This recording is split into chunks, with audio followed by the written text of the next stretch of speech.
Hello guys, welcome to 8 PM IQ Plus Target RRB NTPC series. आप सभी का स्वागत है फिर से IQ Plus क्लासेज में। टारगेट RRB NTPC सीरीज आपकी शुरू हो चुकी थी। मैंने आपको कल के सेशन में करवाया था मौर्य पीरियड के जितने लगभग 15 क्वेश्चंस थे, कल हमने डिस्कस किए थे। आज फिर से उसको कंटिन्यू करेंगे और आज फिर से नेक्स्ट 15 क्वेश्चंस हम इस वीडियो में करने वाले हैं। सो वन बाय वन मैं आपको करवाऊंगा। वीडियो स्टार्ट करूँ उससे पहले वीडियो को लाइक कर दीजिए, शेयर कर दीजिए। जितने भी आपके फ्रेंड्स हैं जो भी RRB NTPC की तैयारी कर रहे हैं या ग्रुप रेलवे ग्रुप डी की, उनके लिए स्पेशल वीडियो मैं लेके आया हूँ। फर्स्ट क्वेश्चन करेंगे आज। फर्स्ट मतलब 16th क्वेश्चन है जो आपका लूसेंट बुक में। Who of the following was a contemporary of Alexander the Great? इनमें से कौन सा ऐसा शख्स है जो अलेक्जेंडर का कंटेम्परेरी मतलब समकालीन है, जो अलेक्जेंडर के टाइम पर भी था? ऑप्शन है आपके Bimbisara, option B Chandragupta Maurya, option C Ashoka, option D Pushyamitra Shunga. ठीक है, ये चार ऑप्शन हैं। इसमें से बताना आपको contemporary of Alexander the great का कंटेम्परेरी, जो मतलब उसी के टाइम पीरियड में था, जिनका टाइम पीरियड अलेक्जेंडर के टाइम से मैच था, मतलब सेम टाइम पीरियड था। उसका आंसर आपका option number B Chandragupta Maurya was the contemporary of Alexander the Great. Next question number 17। Video को लाइक करते जाइए, शेयर करते जाइए। The notion of Saptanga that was introduced in Arthashastra includes. जो सप्तंगा की धारणा है, जो मतलब थ्योरी गई थी सप्तंगा, सप्त का मतलब होता है सात, अंग का मतलब है ऑर्गन्स। जो अर्थशास्त्र दैट वाज इंट्रोड्यूस्ड इन अर्थशास्त्र, जो कि अर्थशास्त्र में भी है, उसमें क्या है, उसमें क्या इंक्लूडेड है, क्या है उस थ्योरी में? तो आपके ऑप्शंस हैं। ए ऑप्शन में दिया है इसने Kings territory, administration and treasury. जो राजा है या टेरिटरी है उसकी एडमिनिस्ट्रेशन के बारे में, जो भी एडमिनिस्ट्रेशन वहाँ का प्रशासन कैसा था, ट्रेजरी वगैरह के बात में बात। B option music, dance, ragas and wrestling. Option C ministers के बारे में, सिविल सर्वेंट्स के बारे में, सब एल्ट्रंस and those involve in espionage. D में एरिस्टोक्रेट्स, आचार्य, ट्रेडर्स, जो व्यापारी, मॉन्क्स, जो भी साधु संत, आचार्य, जो भी टीचर्स वगैरह थे, उनके बारे में। अब आपको इनमें से बताना है अर्थशास्त्र में सप्तंगा के बारे में क्या दिया गया। ऑप्शन बताना है कौन सा करेक्ट है। सप्तंगा में क्या क्या, जो सप्तंगा थ्योरी है इंट्रोड्यूस की थी अर्थशास्त्र में, उसमें क्या है? सो इसका आंसर है ए। किंग, जो भी किंग्स हैं उनके टेरिटरी के बारे में, मतलब उनके इलाके के बारे में, एडमिनिस्ट्रेशन के बारे में, कैसा प्रशासन था, ट्रेजरी कितना उनका इनकम वगैरह, जो भी इनकम ट्रेजरी थी उसके बारे में बताया गया सप्तंगा। नेक्स्ट है question number 19। To which dynasty did Ashoka belong? Ashoka किस वंश से बिलोंग करते थे? Option A Vardhana, option B Maurya, option C Kushan, option D Gupta. आपको देख के बताना है अशोका किस डायनेस्टी से बिलोंग करते थे, किस वंश से बिलोंग करते थे। So Ashoka the great belongs to Maurya dynasty. So next है हमारा क्वेश्चन नंबर 20। वीडियो को लाइक करते जाइए, शेयर करते जाइए। Which rock edict of Ashoka provides a description of the horrors of Kalinga war? Rock edict क्या होता है पहले तो ये बता देता हूँ आपको। रॉक्स पर जैसे ये कोई भी रॉक्स है बड़ी, ये कुछ रॉक्स है, अब यहाँ पे लेटर से कुछ कुछ लिख दिया, मतलब किसी के बारे में कुछ भी लिख देते हैं, रॉक लेटरिंग कर दी, मतलब रॉक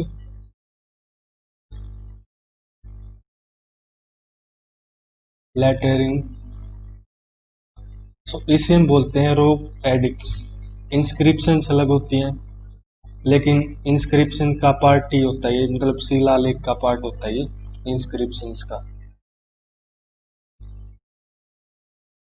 उसमें क्या होता है, कार्विंग कर देते हैं, कार्विंग मतलब लिख देते हैं कुछ भी रॉक्स वगैरह पर, या कोई पत्थर है या पोट्स वगैरह पर आपने देखा होगा कार्विंग करके कुछ भी लिख देते हैं।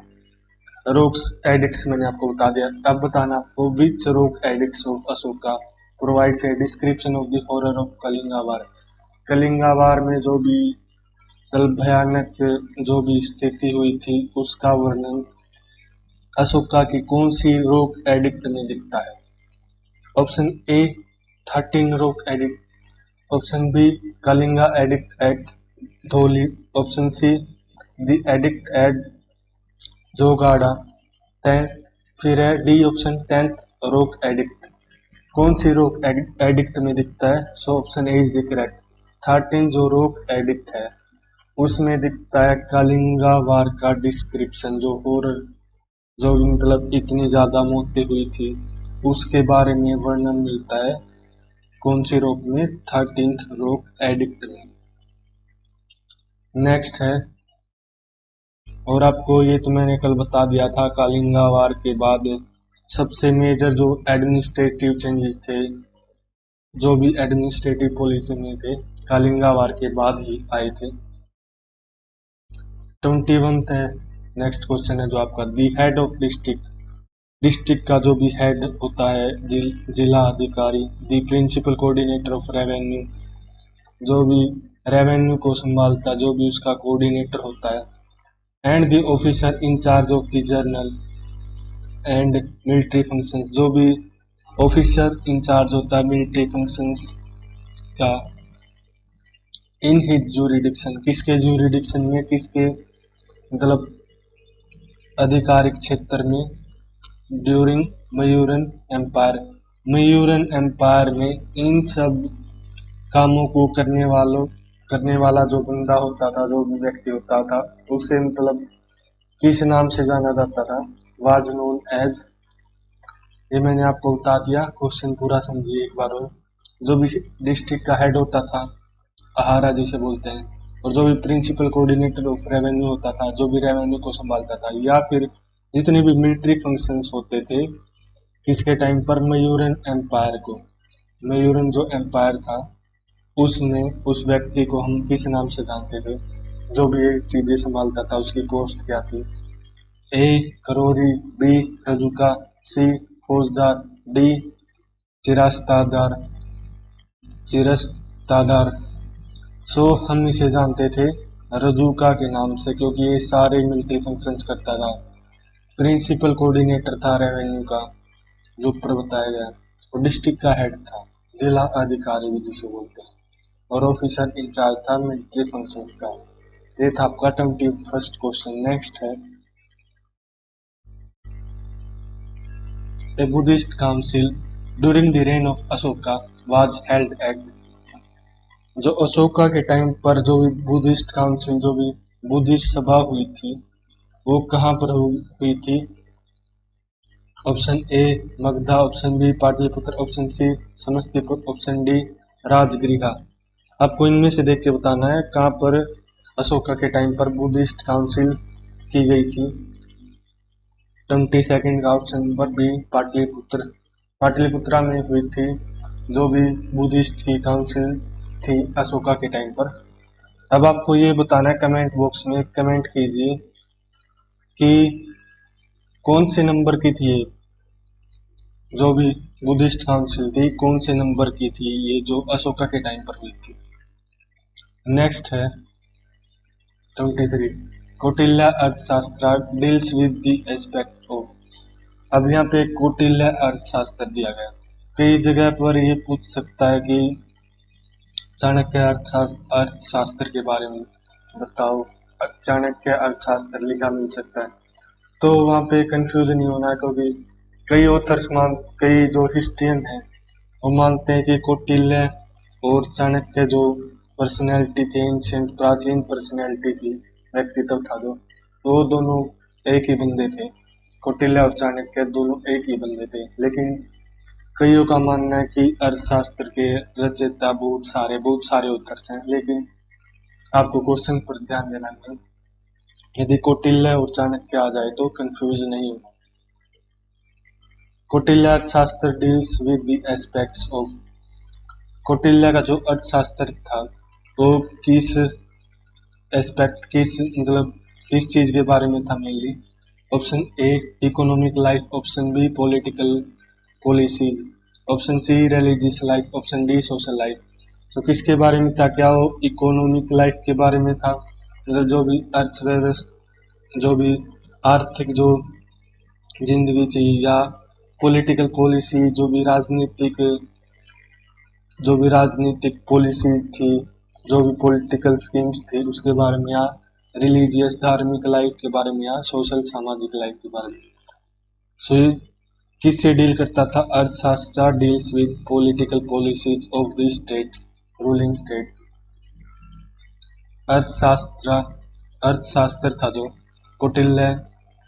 कौटिल्य भी कह सकते हैं, या चाणक्य द्वारा जो भी ऑथरिंग की गई या लिखा गया है या बनाया गया, जिसे वो डील करता था मेनली पॉलिटिकल पॉलिसी से। नेक्स्ट है Chandragupta Maurya figures prominently in the book of, Chandragupta Maurya है जो मुख्य तौर पर कौन सी पुस्तक में दिखता आपको इनमें से? A option Bhasa, option B Shudraka का, option C Vishakha Datta, option D अशोकोसा। इनमें से कौन सी ऐसी बुक्स हैं, कौन सी ऐसी बुक है जिसमें प्रोमिनेंटली, मतलब मुख्य तौर पर वर्णन किया गया है चंद्रगुप्त मौर्य का? सो इसका option number C correct answer है। फिर answer option number C is the correct. Vishakh Datta जो बुक है, बुक से भी बहुत सारे क्वेश्चंस पूछे जाते हैं, किसने कौन सी बुक लिखी। मैंने आपको बताया था इंडिका जो बुक है वो किसके द्वारा लिखी गई थी? मेगास्थनीज। मेगास्थनीज क्या था? इनोए था। इसका सेल्यूकस जो किंग था उसका इनोए था। ये आपको याद भी रखना है, आगे भी क्वेश्चंस होंगे तो वो भी इजीली सोल्व करेंगे।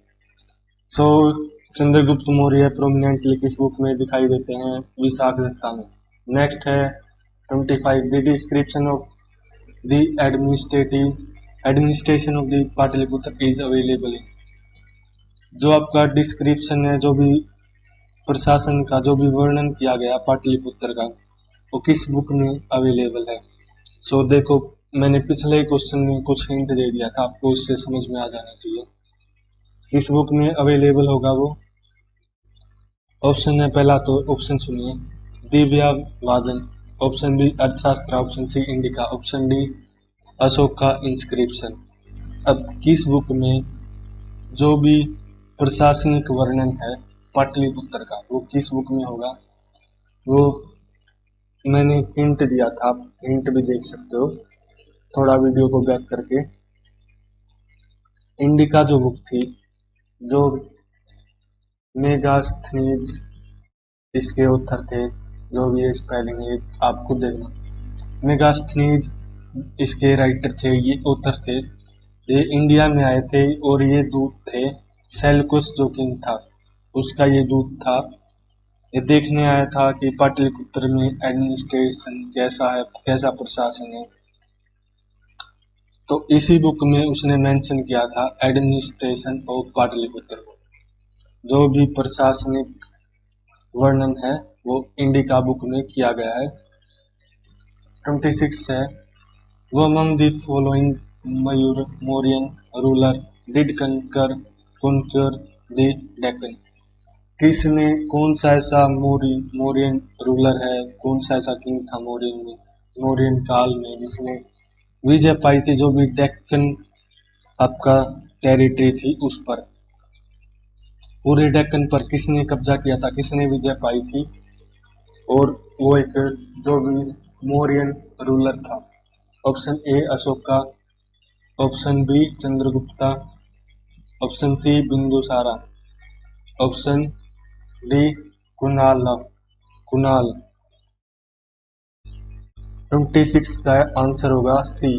बिंदुसारा ने जो भी डेक्कन एरिया था उस पर कब्जा किया था, और क्या था ये? मौर्यन रूलर, मौर्यन वंश का एक राजा कह सकते हैं था ये।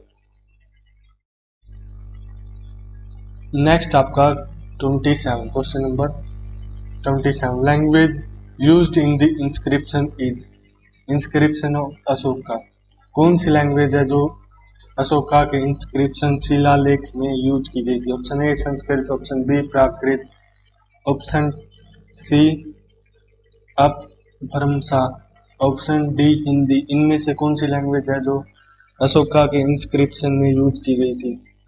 सो here option number B Prakrit language थी, जो लोकल लैंग्वेज थी वहां की, लोकल लैंग्वेज कहते हैं जो प्राकृत है, जो आम जनता में बोली जाती है, उसमें लिखा गया था अशोका का इंस्क्रिप्शन। नेक्स्ट है 28th। In how many categories did Megasthenes divide the Indian society? Megasthenes ने अपनी जो बुक है इंडिका में, उसमें इंडियन सोसाइटी को कितनी कैटेगरीज में डिवाइड किया था, विभाजित किया था? यहाँ पे दिए गए ऑप्शन ए में 4 लिखता, ऑप्शन बी में 5, ऑप्शन सी 6, ऑप्शन डी 7। आपको बताना है जो मेगास्थनीज द्वारा बुक लिखी गई थी, जो भी ऑथरिंग की गई थी इंडिका बुक, उसमें आपको बताना इंडियन सोसाइटी कितने भागों में विभाजित की गई थी, या कितनी कैटेगरीज में डिवाइड किया गया था। तो इसका option number D is the correct. Indian society was divided in 7 categories which was mentioned in the Indica book that was authored by Megasthenes, an envoy of Seleucus king। इसका मतलब है कि 7 कैटेगरीज में डिवाइड किया गया था जो भी इंडियन सोसाइटी थी उस टाइम की, बाय मेगास्थनीज, जो कि ऑथर थे किस बुक के? इंडिका बुक के, और एनओए मतलब दूत थे सेलुकस किंग के। 29th। Which dynasty did rule over the Magadha after the Nanda dynasty?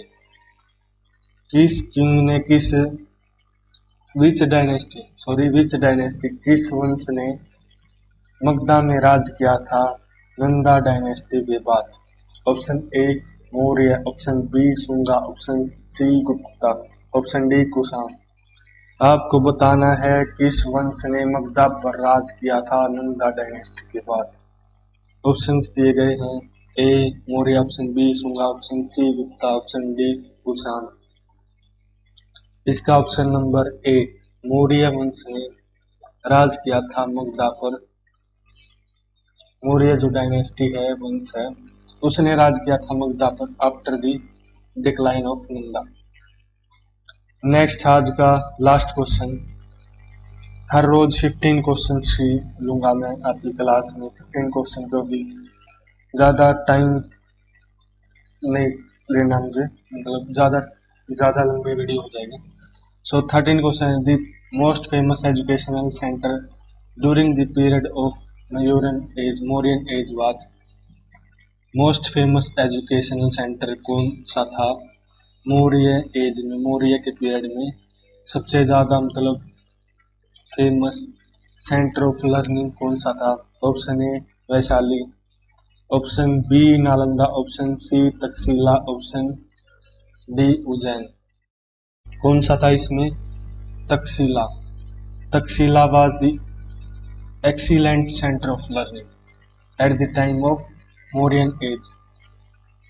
इसमें से कौन से ऐसे महान व्यक्ति थे, महान पर्सनालिटी थी जो एंशिएंट इंडिया की थी, उन्होंने भी अपना एजुकेशन यहीं से लिया था? वो थे चाणक्य, या जिसे हम कौटिल्य के नाम से भी जानते थे। Chanakya was also the teacher of the great Chandragupta Maurya, the great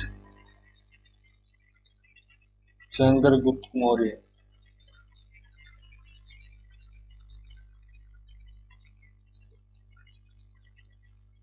इंद्रगुप्त Maurya भी इन्हीं से शिक्षा ली थी, जो भी स्टेट पॉलिसी उनके बारे में। सो आज के थे 30 तक क्वेश्चंस। सो वीडियो अच्छी लगी हो तो वीडियो को लाइक कीजिए, शेयर कीजिए एंड सब्सक्राइब कीजिए IQ प्लस क्लासेज को। कल फिर से कंटिन्यू करेंगे। कल जितने भी क्वेश्चंस होंगे वो कल कंप्लीट हो जाएंगे आपके। फिर नेक्स्ट में देखेंगे क्या करवाऊंगा मैं आपको, अच्छे से तैयारी हो जाएगी आपकी लूसेंट की। सो वीडियो को लाइक कर दीजिए, शेयर कर दीजिए और चैनल पर नए हैं तो सब्सक्राइब करें IQ प्लस क्लासेज को। So thank you everyone, have a nice day. I hope आपकी प्रिपरेशन अच्छी